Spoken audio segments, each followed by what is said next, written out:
Hello, everybody! Welcome back to another episode of Behind the Zines. We used to be called Zinespiration, and now it's Behind the Zines because, we talk about other things besides zines, too. I'm Ryan from Pocket Thoughts, and with me, as always, is Craig over there in Hello. Japan. Today, we are talking with Alyssa from Craft or DIY. You can find them on Instagram. Their links are down below. They've made this wonderful zine here, Problem Skin Zine, that I'm a big fan of. But before we get diving into questions with them, Craig, what have you been up to? This week I received some mail of my own zine. This is my own zine. This is my latest zine. It's called 5 o'clock Tokyo 3, and I received a smaller version which came out of Canada. Which has links with you, Ryan. So now I'm actually sending my zines out of Canada, thanks to Ryan at pocketthoughtsetsy.com. Hey, I know it. At the moment, yeah, Japan is still going through some problems with the pandemic and shipping and things like that. So it just works out better for people in North America to be able to pick up my zine from there. So thanks, Ryan. Well, and since you've already said pocketthoughts.etsy.com, I don't need to say pocketthoughts.etsy.com because you've already said pocketthoughts.etsy.com, so I don't have to say it at all. I won't even say pocketthoughts.etsy.com once. But that's where you get my zines, like Pocket Thoughts number 22. And this is something I think is real cool. It's to make your own zine. I did an Instagram live recently where a bunch of us got together and filled in all the prompts from this playlists. We all made a poem together by submitting different lines. Lots of fun stuff. Great way to get some new people into zines who've always wanted to make one but didn't know where to start. Yeah, so that brings us to our guest today. Alyssa, welcome. I'm a big fan of this one. Why don't you tell us about why you got into zines? I think I made zines as a kid without realizing what zines were, but got into them via DIY punk shows. Somebody handed me one, and with like a shirt that I bought or something, and I was like, "Ooh, cool! What's this?" And I've been making them for more than 10 years now. That particular zine that you have, Problem Skin Zine, is like a submission-based zine where a lot of people submitted stuff about skin conditions, which is something I'm passionate about because there's a lot of body acceptance zines out there, but there's not a ton that cover skin conditions. And I've dealt with them my whole life. But I make zines about a lot of different things.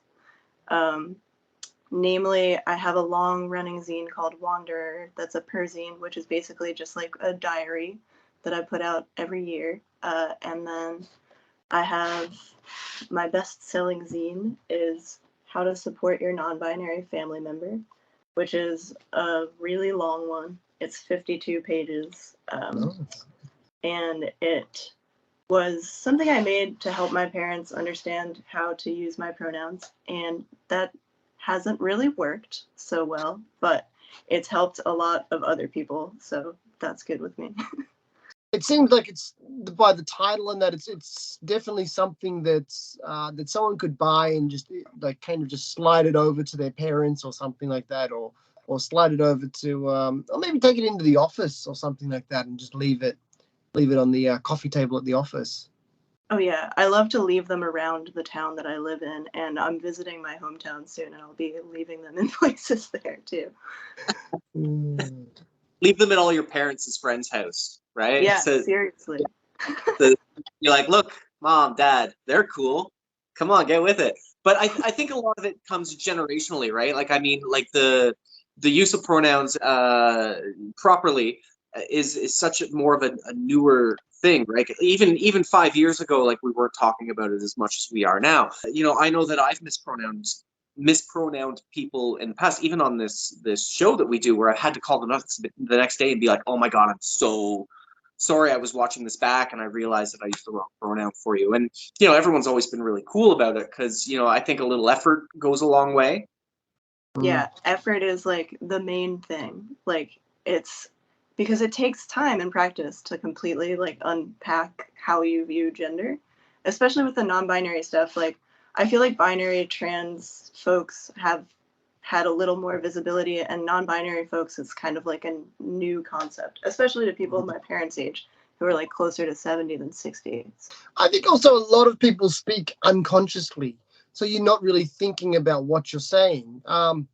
Whereas, I'm living here in Japan, so I'm kind of always even if I'm communicating with a Japanese person who doesn't speak English, I have to kind of select what words I'm going to use. So I probably maybe slipped up in the past as well, but I try to.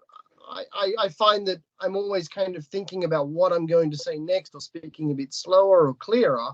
So it's also just about thinking about who you're communicating with, and using the right choices of words. So if that happens to just be a pronoun, then that's just a pronoun. It's like choosing different vocabulary kind of thing. So Yeah, and I've heard the linguistic trick is to slow down and be more conscious, and also like if you mess up, tell yourself a little story about them in your head where you use the correct pronouns like 3 times in a sentence to help you. But yeah, it's slowing also down is it's like, also just respect too. It's just respecting that person, and saying to yourself, this is important to know this person identifies with this pronoun. Or How does it feel then knowing that, like, this has been a big part of your life and that's why you made that zine, to it being, you said it's your most popular, so obviously you've gotten a lot of really great feedback from it.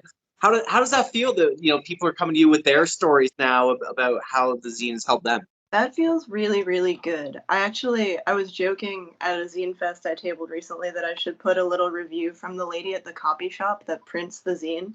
But she was like, oh, it's really well written. I'm old and I didn't know any of this stuff before. It's just like, yeah, it feels good to put it out there, knowing that it's like definitely filling a niche.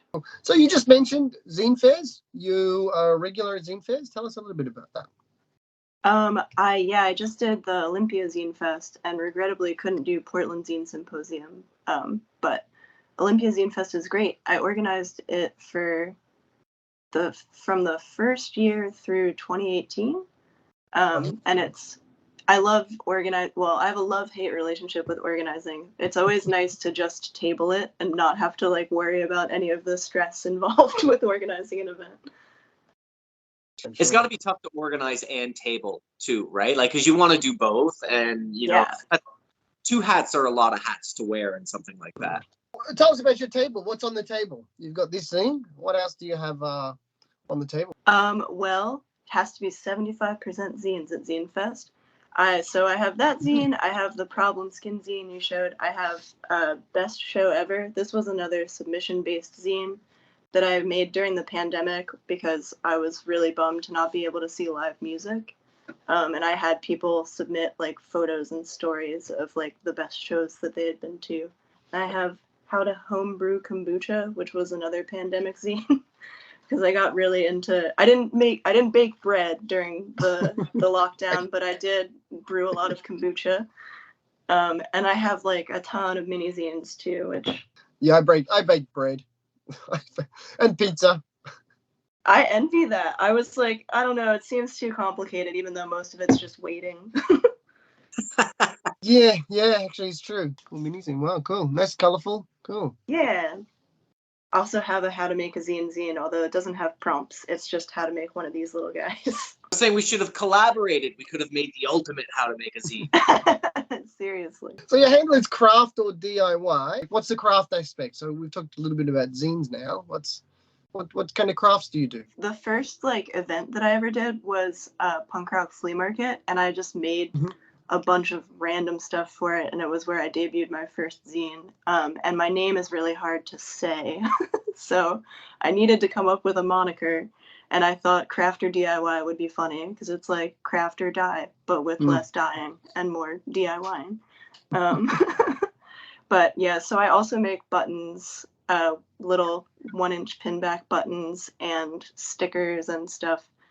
There's not so many crafts involved these days. So you do the buttons too. You do the stickers. You do the zines. What seems to be what do people gravitate to when they see you at a zine fest? What's catching their eye the most? Honestly, it's a pretty healthy mix. People love buttons. They really, and it's like easier to table them at a zine fest than to ship them because I don't know what it's like in where y'all are, but here it's like $3 minimum to ship a $1 pin.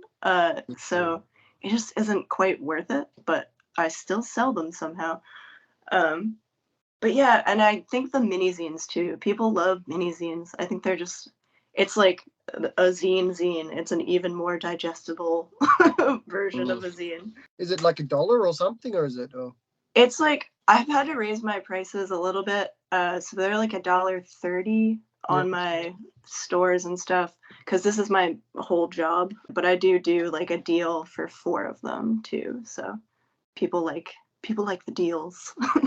Get a little handful of zines. They do like the deals. I noticed it in my shop when I started putting bundles of zines up, that people would buy those more frequently, and it's good for them because they get more, and it's good for us because we get more stuff out there. Speaking of getting stuff out there, I don't have a permanent structure for it yet, but I've been putting a little zine library outside of my house on nice days, which are going to be few soon in the Pacific Northwest, but it's like little doors that open, and I just fill it with zines, either that I'm done reading or that I made that were like not quite nice enough to sell, like I folded it slightly wrong or something.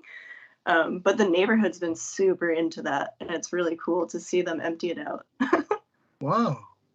So Cool. they're very popular with libraries. Like I like to read, like a lot of people, I like to read books. And I noticed there are a lot of neighborhood libraries and things like that where people will exchange books, or grab a couple of books or drop off a couple. That's cool that you're doing it with zines. That's interesting. It says little free zine library on it. I did have someone try to load it into their trunk because they didn't understand that the zines were the free part. But other than that, it's been a great success. I'm imagining you running down the street after some old guy in his pickup truck. Give me back my zines. They were like, "What's free then?" And I was like, "The zines, the zines." And they were like, "What's a zine?" It's like, I see on your Instagram stories all the time, like you're ka-chunking out the buttons left, right, and center of like custom orders and stuff. People, sometimes 100, 200 buttons at a time. And I know as someone who makes buttons, it can be exhausting and time consuming. How do you keep yourself motivated and to know that this wears you out, but you got to keep going? Like, how do you force yourself to motivate? Oh God, that's a good question. Some days I don't know. I just remember how much I hate working like retail. And I listen to very silly podcasts sometimes when I need just like I don't know. I guess it's definitely the threat of having to work a regular job again is enough when I'm like very tired of making buttons. And sometimes I'll get lucky and have like a friend wants to help snap in the pin backs or something. But yeah, mostly just like my iron will.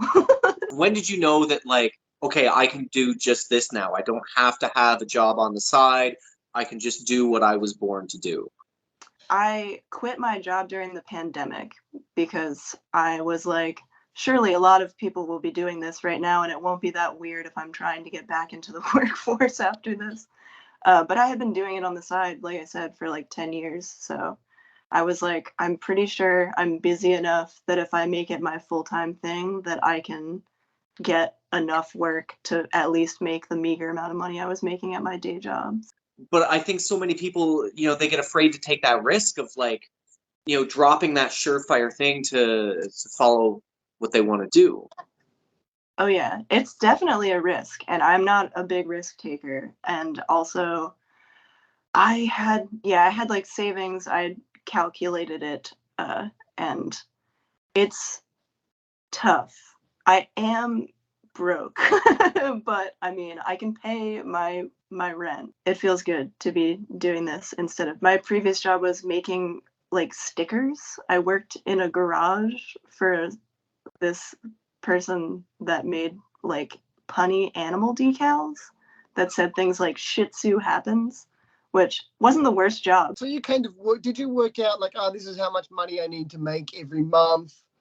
If I can get close to that, then I'll be okay? Or did you just kind of wing it? I don't know. I definitely figured out exactly how much money I needed in a month. And then was just like, okay, hopefully this will be okay. And it took a while and it's variable, you know. It's like never like, oh, I got exactly the same amount of money this month. Yeah. But I've mostly been making enough to survive.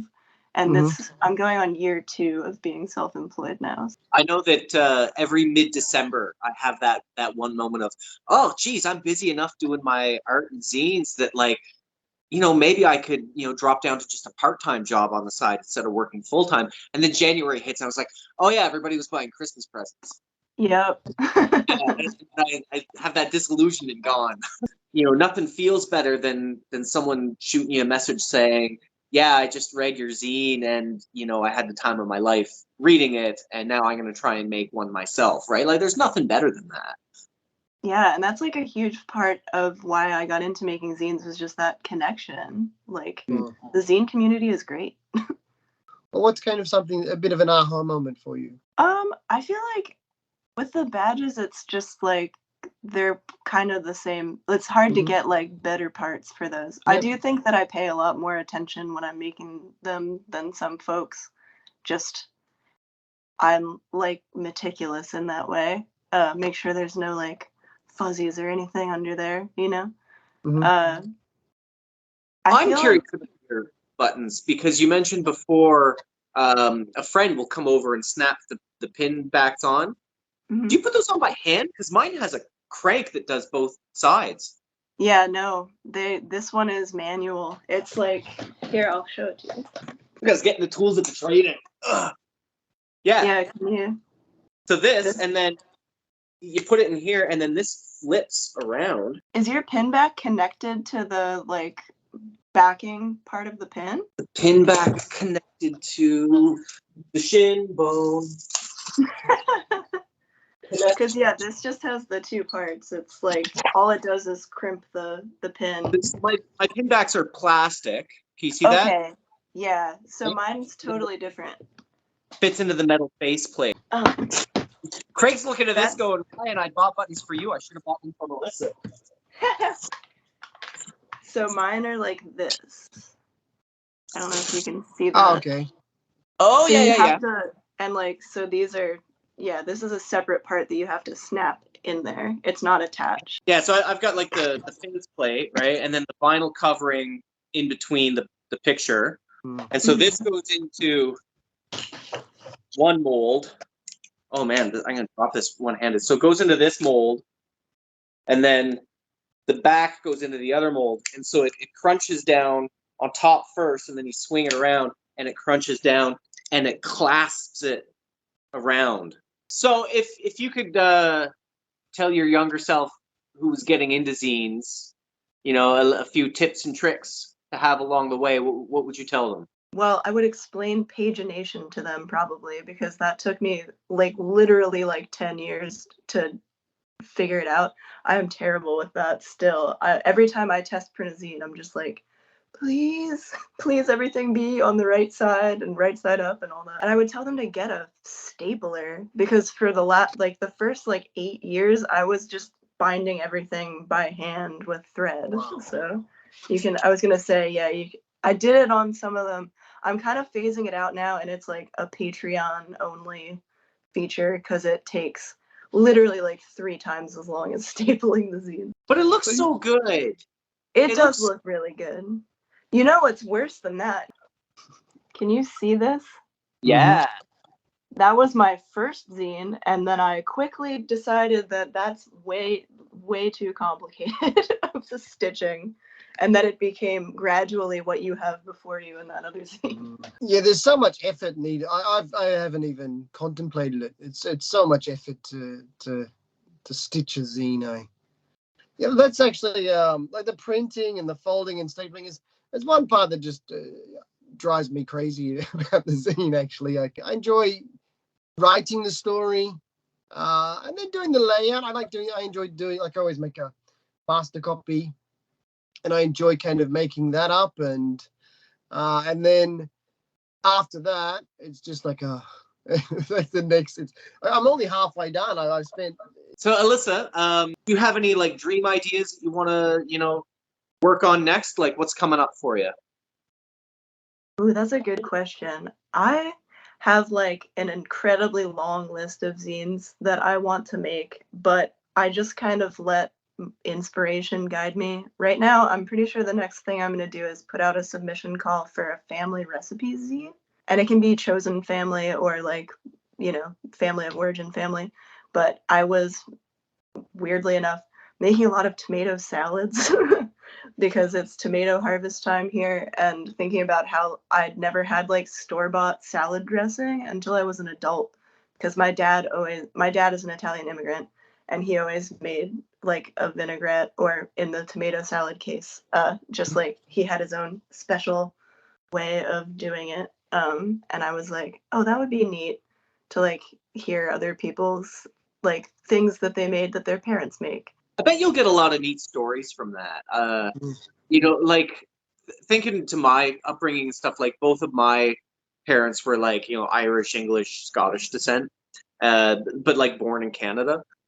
So we had a lot of like straight up boiled potatoes to eat, and not even mashed. Like you would get a boiled potato and your fork, and you could squish it down if you wanted and add some butter on it, and like ground beef. I didn't have a bagel until I was 17 years old. I didn't have salsa. I didn't know what pierogies were. It's crazy when you hear, Wow. yeah. Dang. Yeah, I have a lot of recipes that I could put in there, but my dad is one of those people that I will call him and be like, "Hey, how do you make this thing that you made us when I was a kid?" And he'll be like, "Oh, a little bit of this, a little bit of that." And I'm just like, "Thanks, that's so incredibly helpful." I think that what would also what